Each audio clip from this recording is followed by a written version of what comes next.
Hey guys, this is Ashley McCord and I am here to introduce to you and show you how to use the Bosch Universal Plus. This mixer is made by Bosch out of Germany.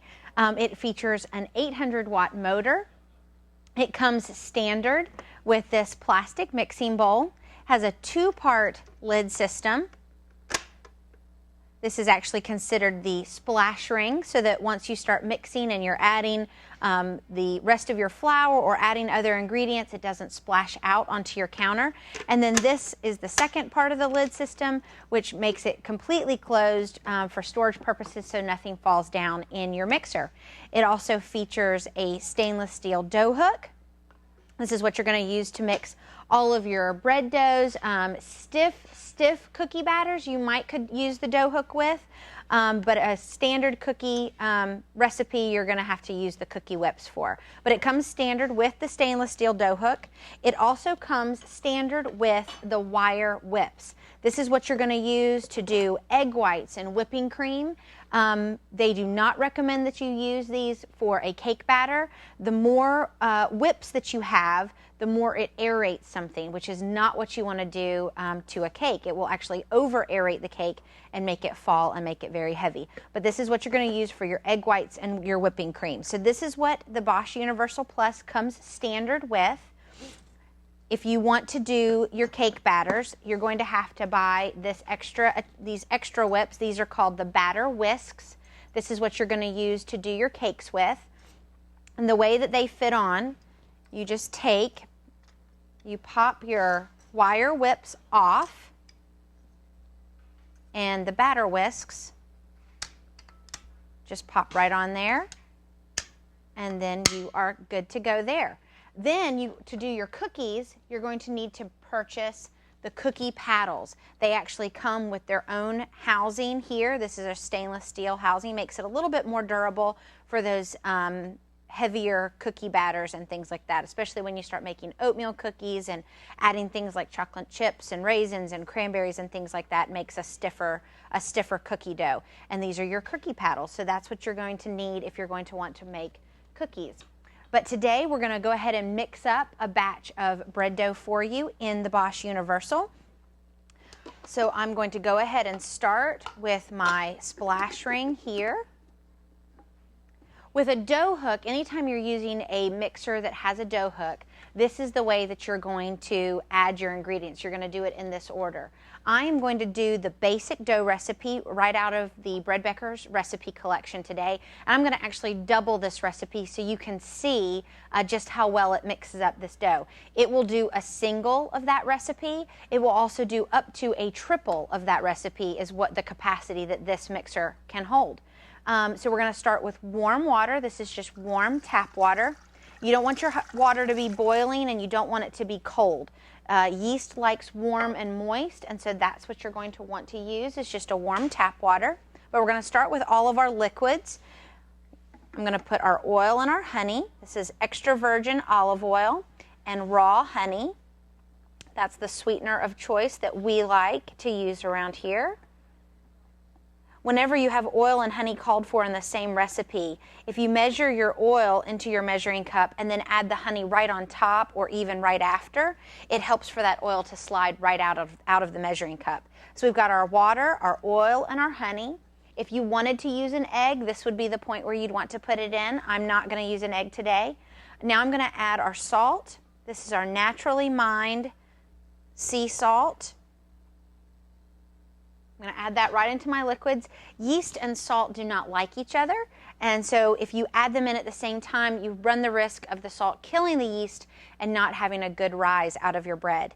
So I'm going to add my salt in with my liquid so I make sure that it gets good and dissolved. Now all I have left, and if you put any other optional ingredients like lecithin or gluten or dough enhancer or ground flaxseed, you're going to want to go ahead and put that in here. Basically, you want to get to the point where all you have left to add is your flour and your yeast. Because what we're going to look for as we add our flour in is we're going to look for the dough to be cleaning the side of the bowl. Once we see when that dough hook passes by and it cleans the side of the bowl, that's how we know that we have enough flour, and that's when you're going to start your timer for your kneading, only at that point. So you don't want to start the timer right when you start mixing, or else it's not going to knead long enough, and you're not going to have a well-developed ball of dough by the end. All right, so we're going to turn this on speed 1 and get this mixing. On the Bosch Universal, that's the speed you're going to mix on. I'm going to add half of my flour, and then I'm going to add my yeast.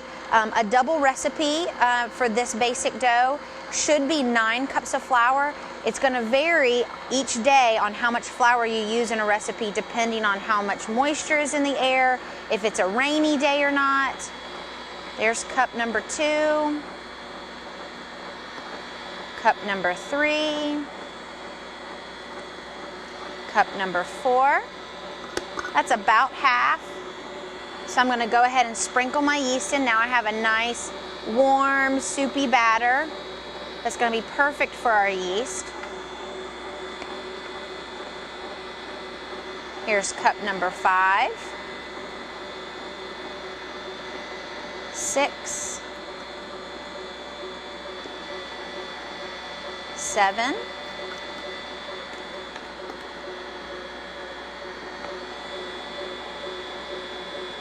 8. Like I said, it should take 9, but we're going to go ahead and start to look and see, and I'm going to actually take the splash shield off so you can see a little bit better. See how the dough hook, as it passes by, it's starting to clean the side of the bowl? I think it still needs a little bit more flour because it's still really soupy as it passes by.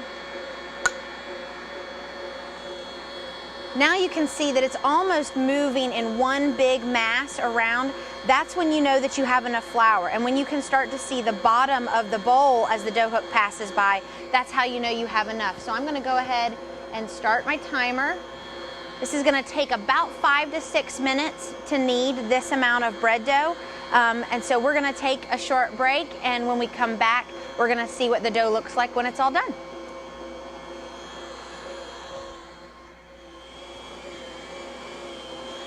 All right, well, welcome back. We have about 30 seconds left on our knead time for this batch of dough, and you can see that it's starting to really form a ball in the center and move as one. Dough hooks typically require a little bit more flour because it requires a stiffer dough to be able to pull and stretch and knead that gluten, the natural gluten strands that are in the wheat.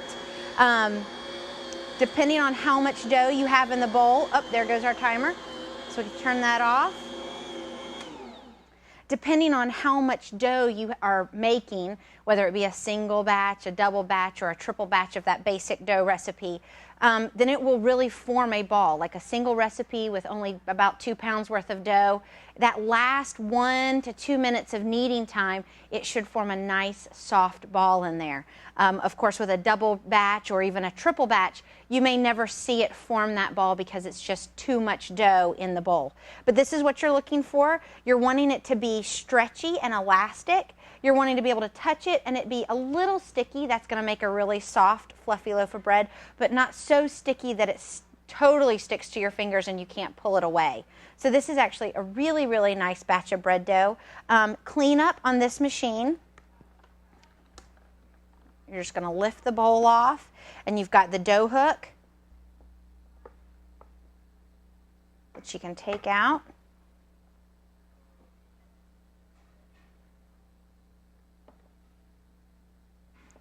Just take all this dough off.